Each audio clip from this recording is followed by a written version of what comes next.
For keeping in place an upgraded reference framework which can be utilized by others for their needs. It provides tidal, geomagnetic and gravity data for scientific activities and other uses. It also carries out surveys for defense and national level development projects.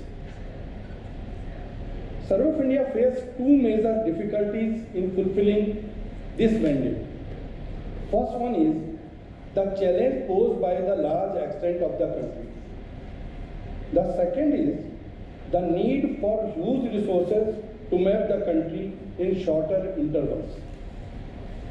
The journey of Survey of India to go for refined and large-scale mapping for entire country still remains somewhat restrictive, as this exercise is very cost and resource intensive.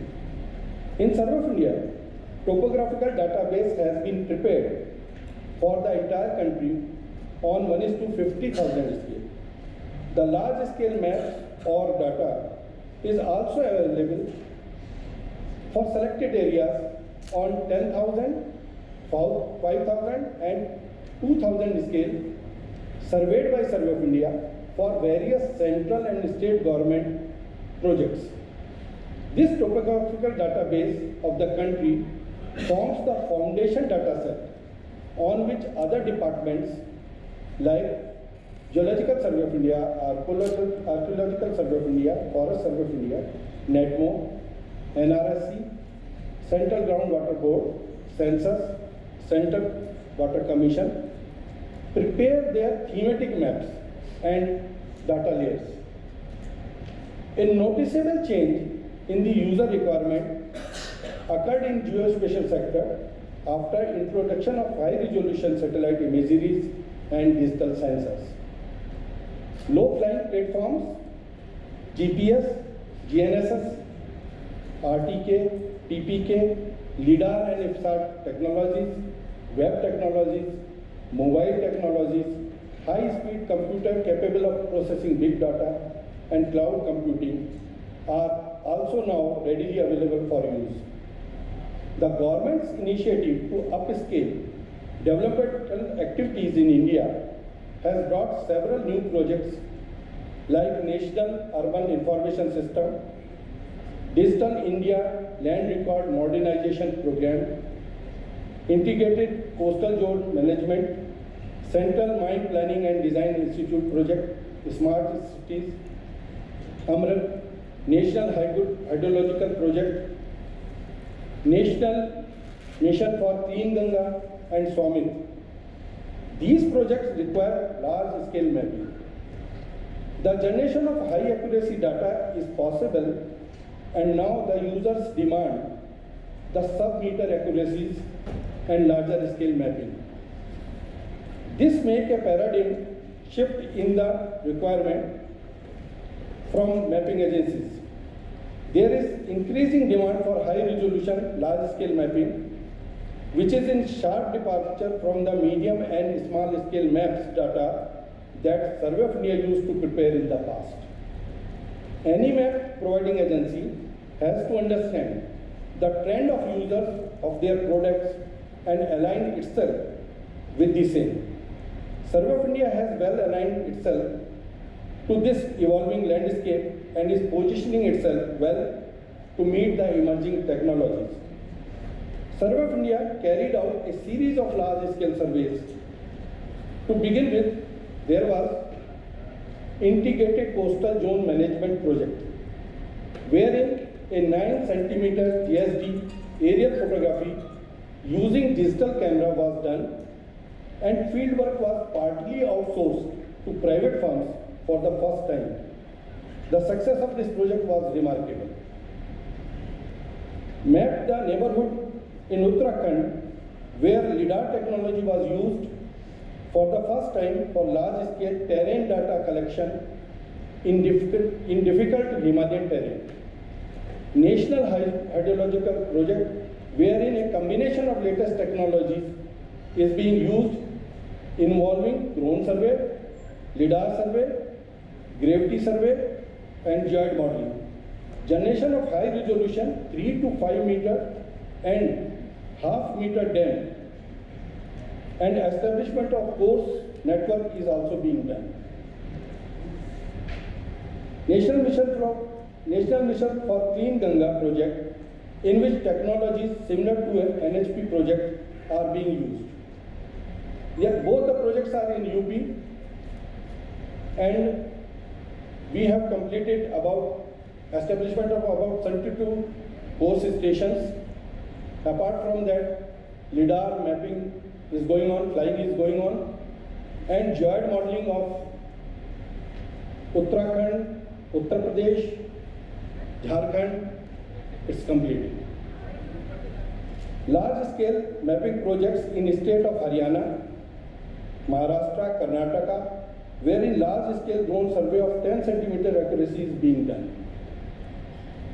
The recent one is the prestigious Swamitra scheme launched by the Honorable PM, wherein the Abadi land of entire country, in which large-scale drone survey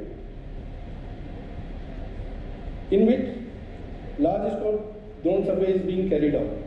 It is not only a large-scale survey, but also a mammoth exercise covering more than 6.5 lakh villages across the country. Furthermore, Survey of India is also undertaking upgradation of India's geodetic infrastructure. National Spatial Reference Frame (NSRF) is being modernized by establishment of continuously operating reference station course network and by developing the geoid model. For development of the geoid model, the Indian Vertical Datum IVD 2009 is being expanded across the country by high precision leveling and gravity observations. The precise benchmark across the country will also continue to be maintained to realize the IVD 2009 for future use and reference. Foundation data of the country is the key requirement, and Survey of India is committed to generate and update the same in due course. This data will be created for general purposes. Its specification will be aligned as per the user requirement with focus on faster and timely updation. It would be a challenge to realign this dataset's content, accuracy, resolution while focusing on faster repetition cycle. Recently, on 15th February 2021, the government has released the guidelines for acquiring and producing geospatial data and geospatial data services, including maps. The step taken by the government will be remembered as the start of golden era in the history of surveying and mapping in India. The user demand for simplification of process for obtaining geospatial data from Survey of India has been fully met. Barriers that were there in data sharing have also been removed. This liberalization and open up will enable any Indian to carry out the surveying and mapping.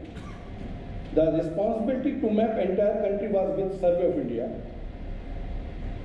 but now other agencies can also join freely. Collaboration with the other firms will become more easier. This liberalization will open up new business opportunity and give rightful place to the Indian industry to contribute meaningfully in the geospatial sector. It will also generate large-scale employment.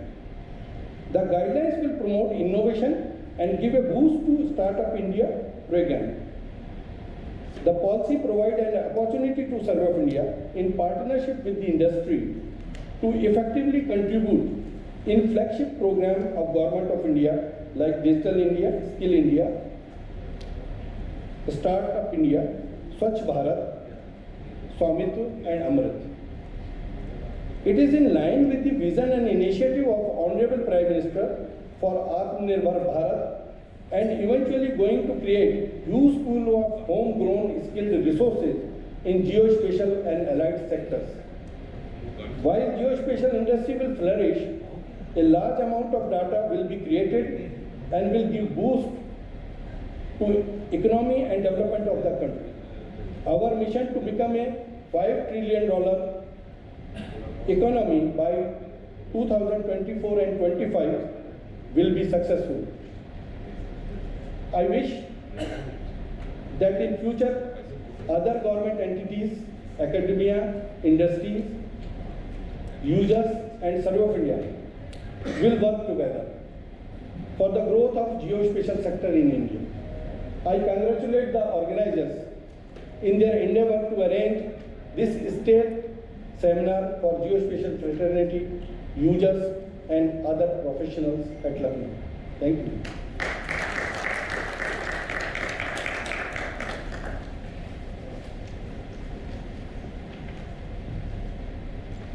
Thank you, sir. Thanks for letting us know how Survey of India is working with states and industries and achieving different things.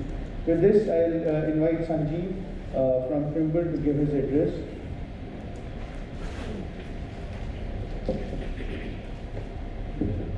Good morning, everyone. Always a pleasure coming back to Lucknow. I think one of the best and most well-attended shows in Lucknow, always very, very interactive sessions.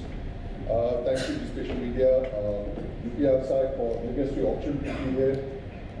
Thank you to the esteemed guests for giving an opportunity to speak in front of them and present some concepts. This is just a trailer I'll be talking about.